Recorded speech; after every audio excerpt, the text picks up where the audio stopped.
यहाँ तक सबको क्लियर है? ठीक है, तो हम लोग सबको पता है टैक्सोनॉमी कैटेगरी हम लोगों ने पढ़ रखी है, तो यहाँ हम जिम्नोस्पर्म के केस में ऑर्डर पे ही देखेंगे क्योंकि हमें साइकस और पाइनस पे फोकस करना है। क्लियर? ईशा ऑन हो गया रिकॉर्डिंग बेटा?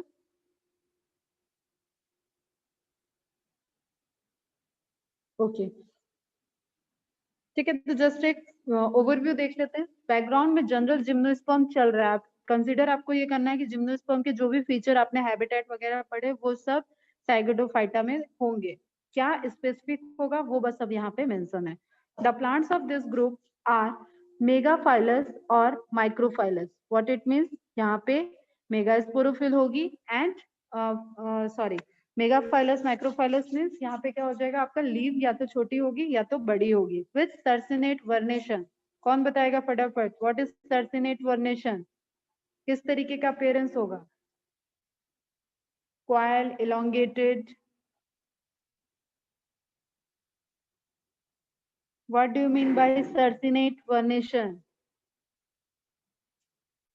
एक बड, जैसे एक बड होती है, कली होती है, और वो जैसे जैसे डेवलप होती है वो फ्लावर में कन्वर्ट होती है, उसी तरीके से लीफ के केस में आप किसी भी लीफ को पूरी तरीके से फोल्ड करके रिबन लाइक आप फोल्ड कर दो तो वो एक क्वाइल स्ट्रक्चर में रहेगी। तो आप फोल्ड नहीं करोगे, नेचर में वो कैसी है, फोल्डेड है, और जैसे जैसे वो मैच्योर होगी उसकी ओपनिंग होगी।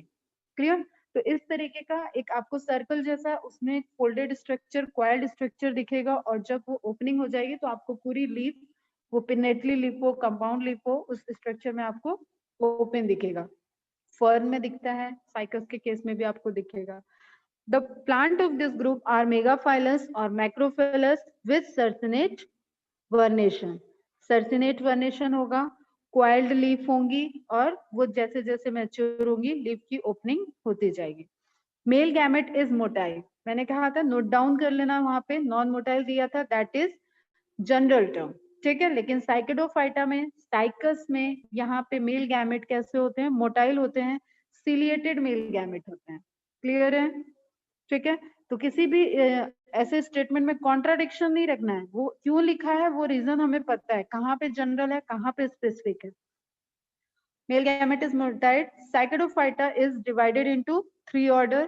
Psychedophilic is बड़ा इंपॉर्टेंट है आपको ये ऑर्डर। इसका जो एग्जाम्पल यहाँ पे नहीं दिया है दैट इज नियोप्टेरिस। नियोप्टेरिस मैं भेज दूंगी आपको ग्रुप में, ठीक है, इसके बारे में। तो साइकेडोफिलिकस और टेरडोस्पर्मी, अब एज द नेम इंडिकेट, इसकी जो बहुत कैटेगरी होगी, कैरेक्टरिस्टिक्स होगी, वो किससे मैच करेंगे, टेरडोफाइटा से। और टेरडोफाइटा में भी किससे, फर्न से। फर्न की क्या कैरेक्टरिस्टिक थी, stem short, underground and leaf large. ठीक है, तो उस तरीके का स्ट्रक्चर आपको साइडोफेलिकल्स में दिखेगा, और आप नहीं देख सकते हो क्योंकि ये पूरी की पूरे साइडोफेलिकल्स एक्सटिंक्ट हो चुके हैं। तो आपको क्या ध्यान में रखना है, this order is completely extinct. Plants of this order are also known as seed fern, मतलब ये वो फर्न है जो जिम्नोस्पर्म में है लेकिन सीड का फॉर्मेशन करते हैं, इसलिए ये जिम्नोस्पर्म में है। और ये पूरी की तरीके से स्टडी इनकी सिर्फ फॉसिल बेस्ड स्टडी है, और इनका कोई एग्जिस्टेंस अभी नहीं दिखेगा। रिपोर्टेड होगा तो वो आ जाएगा डिस्कवरी में, बट रिपोर्टेड कुछ भी नहीं है। Is it clear? Next one is Bennettitales. Bennettitales भी पूरा कंप्लीटली एक्सटिंक्ट है। यहाँ पे साइकेडल्स से और फर्न से इसके बीच के जैसे मैंने तुम्हें बताया ना, जो जुरासिक एज था ना, उस एज में बहुत सारे जिम्नोस्पर्म थे, और धीरे धीरे वो खत्म हो गए। बहुत जायंट जिम्नोस्पर्म भी थे, बहुत डाइवर्सिफाइड जिम्नोस्पर्म भी थे। जिम्नोस्पर्म का राज था, जिस तरीके से एनिमल में तुम्हारा डायनासोर का राज था, उसी तरीके से इनका पूरा राज था, लेकिन काफी सारे जिम्नोस्पर्म्स की वैरायटी खत्म हो गई। एंजियोस्पर्म प्लांट एक तरीके से डोमिनेंट है। क्लियर? तो उस उसी एरा के ये सारे प्लांट हैं, मेसोजोइक एरा, हम लोग एवोल्यूशन वगैरह में पढ़ेंगे, उस टाइम के ये प्लांट्स हैं जिनके अभी कोई भी प्लांट्स दिखते नहीं है। ये पूरे टोटली सैकेडोफिलिकस या टेरिडोस्पर्मी से, दोनों से क्वेश्चन आया हुआ बेटा टर्म से। तो आप दोनों टर्म नोट डाउन करोगे। नियोप्टेरिस इसका मोस्ट पूछा जाने वाला एग्जाम्पल है, एंड बेनेटेटिस, बेनेटेटिस का एग्जाम्पल है साइकेडो साइकेडियो, एक मिनट में भूल रही हूँ, साइकेडियो आइडिया, साइकेडियो आइडिया मैं भेज दूंगी इनका तुमको ग्रुप में, ये बहुत ज्यादा नहीं पूछा जाता है। साइकेडियोइडिया, ठीक है, CYCADEOIDEA, ठीक है। साइकेडोइडिया इसको रिप्रेजेंट करता है बेनेटेटल्स को, क्योंकि इसके features somehow very closely related to Cycadales हैं। तो साइकेडो जो तुम्हारा बेनेटेटल्स है, इसमें किस तरीके के प्लांट होंगे बेटा? फन और साइकिस के इंटरमीडिएट। क्लियर? दोनों की इमेजेस मैं भेज दूंगी आपको। नाउ साइकेडल, जिसपे आपको फोकस करना है, जहां से आपके क्वेश्चंस आने के चांसेस ज्यादा है। बेनेटेटल्स स्टेडोस्पर्मी से आया हुआ है, इसलिए आप बस एक बार पढ़ लोगे इसको। साइकेडल्स हम सबको पता है, साइकस हम कई बार आ चुका जब से जिम्नोस्पर्म चल रहा है। तो साइकस को जो ग्रुप ऑफ प्लांट जो ऑर्डर रिप्रेजेंट करेगा वो होगा साइकेडल्स। प्रेजेंटली लिविंग साइकेडोफाइट, साइकेडोप्सिडा में आएगा, साइकेडोफाइट्स है are included in this order. All the plants of this group are living fossil, बहुत पुराने भी हैं और लिविंग भी हैं। फॉसिल स्टडी में भी यूज देखा जाता है इनको, इसलिए इनको क्या बोलते हैं? Living fossil. Cycles, now term देखना अब क्या क्या आता है। फन पाम, इसको फन पाम कह सकते हैं। इमेज में देख लो, पहले फन की क्या थी? लीव थी बड़ी, ठीक है। अब साइकस में मैंने बोला है तुम्हें कि स्टेम शॉर्ट होता है, अनब्रांच्ड होता है।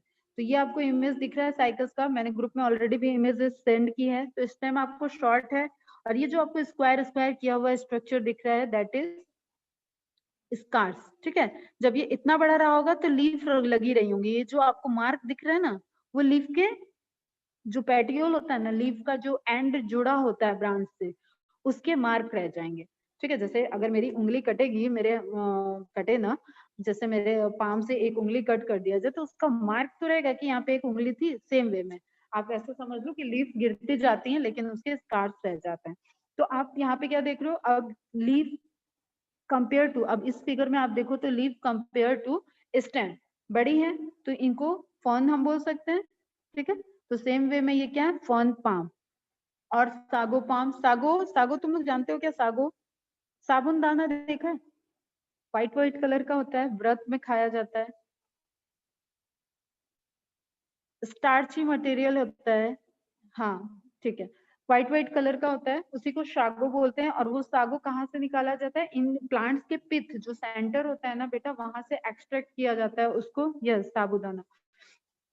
साबुदाना नहीं पता? व्रत में मैं भेज दूंगी, इमेज भेज दूंगी। जस्ट छोटे छोटे आप ऐसे, वो होम्योपैथिक दवा देखिए, पता है? Okay good. होम्योपैथिक दवा देखिए, तो उसी के साइज के व्हाइट बॉल्स होते हैं, उनको व्रत में यूज किया जाता है, अलग अलग डिशेस बनती है। तो वो सागो कहाँ से ऑब्टेन होते हैं? इन्हीं जो साइकेडोफाइटा के प्लांट्स हैं, जो जिम्नोस्पर्म के कुछ और प्लांट है, वहां से उनके पिथ से, पिथ मतलब सेंटर पोर्शन ऑफ स्टेम, वहां से एक्सट्रैक्ट किया जाता है। और ये स्टार्ची रिच होते हैं, तो फिर उनसे साबुन दाना को बनाया जाता है। तो सागो पाम इसलिए इनको बोलते हैं। तो एक इनका मैंने बोला है तुम लोगों को कि जहां पे भी जनरल नेम्स आ रहे हैं, वो जनरल नेम्स भी आपको ध्यान में रखना है। तो सागो पाम किसको कहते हैं? साइकेडल्स ग्रुप के प्लांट को, और स्पेसिफिक साइकस को, ठीक है। तो फर्न पाम फर्न से रिलेटेड है, इसलिए fern palm. Sago palm, sago इनसे ऑब्टेन किया जाता है, इसलिए sago. Because sago, sago is obtain from its stem. यहाँ पे ऐड कर लोगे, सागो है क्या? स्टार्च रिच, ठीक है। स्टार्च रिच फूड फॉर्म किया जाता है, यहाँ से ऑब्टेन किया जाता है। Ovule, egg, male gametes and male cone of cycas are the largest in plant kingdom. ये पहले भी बता चुके हैं हम। पूरे प्लांट किंगडम में सबसे ज्यादा जो लार्जेस्ट कोन है, सबसे बड़ा कोन किसके पास है? साइकस के पास। कोन जैसा स्ट्रक्चर आपको एंजियोस्पर्म में नहीं देखने को मिलेगा, वहां पे फ्लावर होते हैं। तो कोन के लिए अब आपको बस जिम्नोस्पर्म और टेडोफाइटा के स्ट्रोबिलस। तो स्ट्रोबिलस आपको पता है कि वो कॉम्पैक्ट थे, छोटे हैं। यहाँ पे आपको बड़े बड़े कोन दिखेंगे। जैसे मैंने आपको इमेजेस सेंड की है, उसमें आप पाइनस के कोन को देखो, तो अब तुम लोग पता नहीं कभी ऐसे मेले वगैरह में गए हो कि नहीं? कभी कभी मेले में कुछ ऑर्नामेंटल ऐसे प्लांट कलर करके मिलते हैं स्ट्रक्चर, और उसको लाते हैं लोग घर में डेकोरेशन के लिए रखते हैं।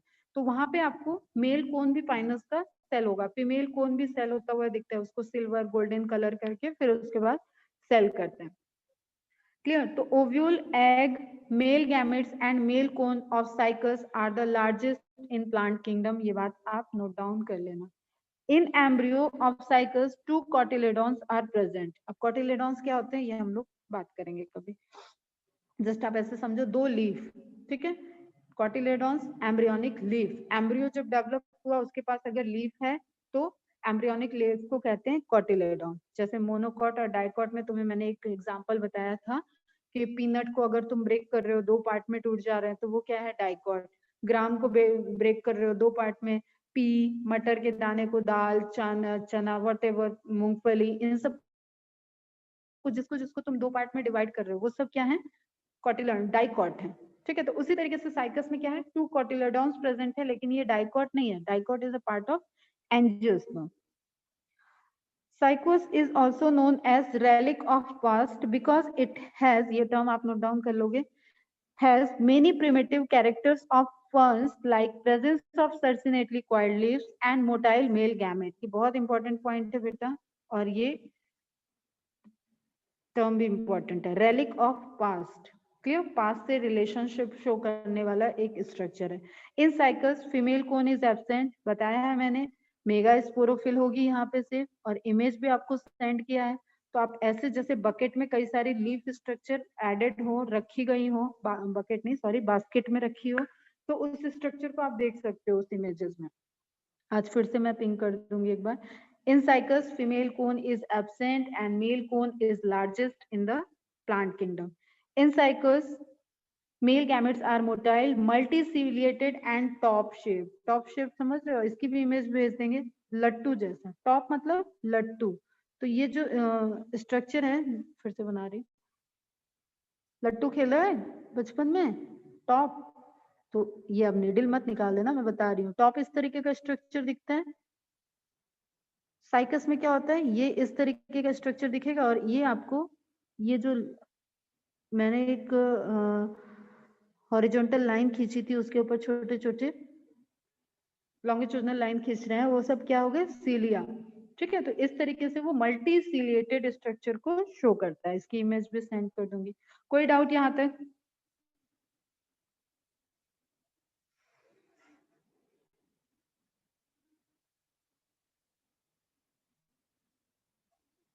Any doubt?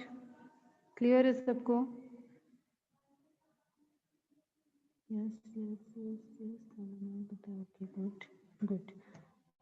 अभी और पढ़ना है? कंप्लीट कर दें?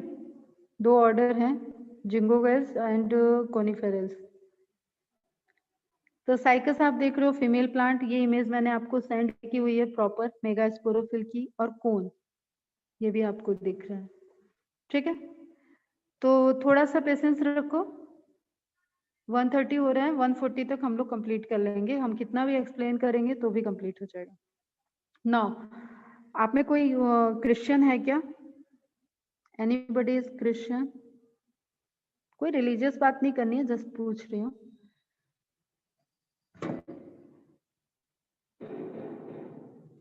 कोनिफेरोफाइटा नेक्स्ट क्लास है आपके जिम्नोस्पर्म की। इट मींस कि आपको मैंने बताया हुआ है कि जिम्नोस्पर्म में अरेंजमेंट ऑफ प्लांट मॉर्फोलॉजी में मैंने बताया था, एक एक्सकरेंट टाइप का प्लांट भी दिखता है, इस तरीके से कोन शेप का दिखेगा। तो ये प्लांट, इस ग्रुप में जो भी प्लांट आएंगे वो इस तरीके के होंगे, और इसमें भी अभी डिफ्रेंसिएशन है थोड़ा। एक है जिंगोगैस जिसमें आपको फोकस करना है, और एक रहेगा आपको कोनिफेरल्स। ठीक है, कोई क्वेश्चन नहीं है? ठीक, तो चलो, जैसे हिंदूज में सब लोग तुलसी का पेड़ तो सभी जानते होंगे, चाहे वो किसी भी धर्म के हो। तुलसी जी का पेड़ सब लोगों ने सुना होगा, एक हॉली प्लांट में आता है। ठीक है, पूजा होती है, मेडिसिनल वैल्यूज हैं, सब जानते हैं। उसी तरीके से क्रिश्चियन कम्युनिटी में जो चर्च के अंदर क्रिसमस ट्री तुम लोगों ने सुना होगा, तो this is not a Christmas tree. ठीक, वो भी पाइन है, वो भी जिम्नोस्पर्म ही है, लेकिन यहाँ पे मैं बात कर रही हूँ जिंगो बाइलोबा का। जिंगो बाइलोबा वो प्लांट ग्रुप है, जिंगो बाइलोबा वो प्लांट है, प्लांट्स के ग्रुप है जो कि लिविंग फॉसिल हैं। और ध्यान से सुनना, कभी कभी क्वेश्चन में पूछ लेता है ट्रिकी, जिंगो बाइलोबा एक ऐसा प्लांट है जिसको अगर ह्यूमन मेंटेन न करे तो ये प्लांट एग्जिस्ट हो जाए, एक्सटिंक्ट हो जाए।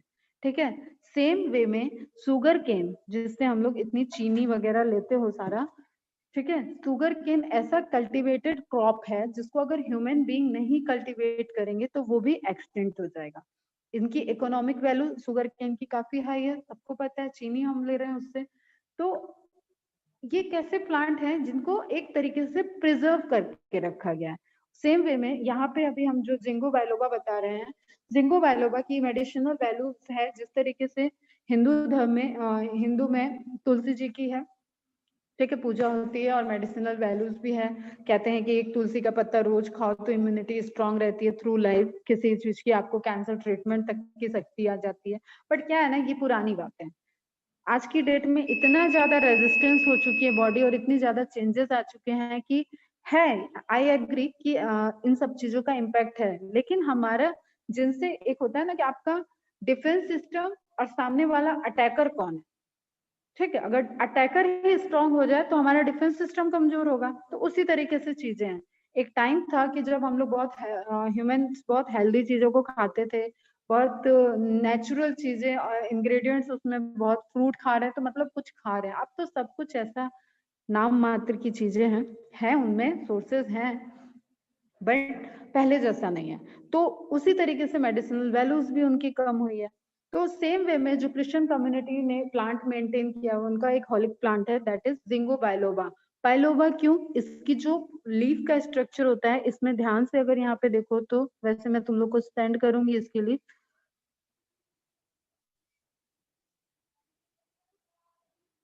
यहाँ पे अगर फोकस करो स्ट्रक्चर पे तो यहाँ पे तुम्हें बाइलोब दिख रहा है, दो लोब दिख रहे हैं लीफ से निकलती हुई। ठीक है, that's why Ginkgo biloba living fossil, human इसको मेंटेन कर रहे हैं। Exceptionally Ginkgo biloba belongs to higher gymnosperm but its male gametes are motile. तो एक्सेप्शन पॉइंट को आप नोट डाउन कर लोगे।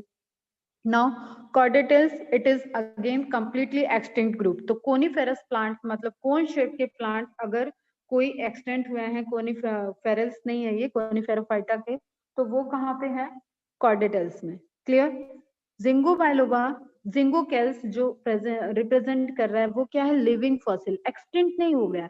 लेकिन अगर इसको हम लोग ग्रो नहीं करें तो देखो, हम सारे प्लांट को ग्रो नहीं कर रहे हैं। जो हमारी बायोडाइवर्सिटी में प्लांट्स है इनको हम नहीं लगा रहे हैं, ये लगे हुए हैं। तो समझना हम कि डिफरेंस क्या बता रहे हैं। जिंगो बाइलोबा को अगर ह्यूमन लगाना छोड़ दे और उसका ध्यान रखना छोड़ दे तो ये एक एक्सटिंक्ट हो जाएगा। क्लियर? दोनों में डिफरेंस है। नेक्स्ट वन इज कोनिफेरस, जो कि इंपॉर्टेंट है। पाइनस इसको रिप्रेजेंट करेगा। पाइन ट्री, जितने भी पाइन प्लांट होते हैं ना, वो सब कोनिफेरस में आते हैं। क्लियर? तो coniferous are included in this group. It is the largest group of gymnosperm. सबसे ज्यादा हिली एरिया और सबसे ज्यादा वैरायटी इसी ग्रुप में देखने को मिलेगी। पाइनस हमने पढ़ा। यहाँ पे आपको अब कुछ इकोनॉमिक पर्पज से आपको याद रखना होगा, जैसे टारपिन ऑयल किससे मिलता है, इस तरीके के टर्पंटाइन वगैरह, चिरपाइन क्यों बोल रहे हैं, चिलगोजा जैसे एक सीड है, ड्राई फ्रूट के, ड्राई फ्रूट में यूज होता है। इस तरीके से आपको कुछ चीजें याद रखनी होगी। तो जस्ट एक चार्ट जैसा है, इसको आप नोट डाउन कर लेना। पाइनस रेजिन, रेजिन एक मेटाबॉलिक सिक्रीशन होता है, समझ लो। ठीक है, रेजिन सुना भी होगा तुम लोगों ने, आजकल क्रिएटिव क्राफ्ट में भी रेजिन की बहुत डेकोरेटिव चीजें बनने लगी हैं, उसको भी सोशल मीडिया पे बहुत दिखाते हैं। तो रेजिन, वहां से टर्पाइन ऑयल बनता है, उसको टर्पाइन ऑयल को एक्सट्रैक्ट किया जाता है इसके रेजिन से।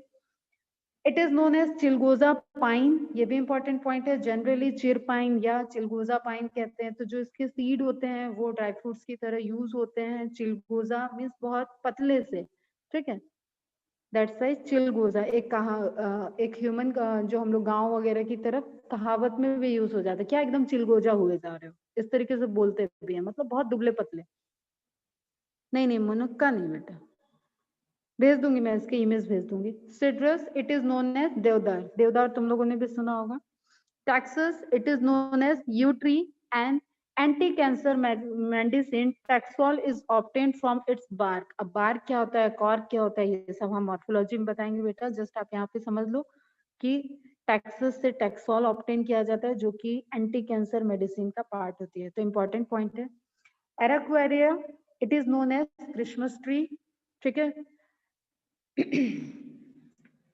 सेक्वा, एरेक्वेरिया के भी आगे सेक्वा लगा देते हैं, सेक्वा ट्री में भी आ जाता है ये, कोनी कोनी ट्री में भी आता है। कोनी क्रिसमस ट्री तो देखा होगा तुम लोगों ने, एक नहीं भी रियल देखा है तो इमेज में बहुत बार देखा होगा, ठीक है, डायग्राम बनाते वक्त भी तो उसको भी कोनिकल स्ट्रक्चर देखते हैं।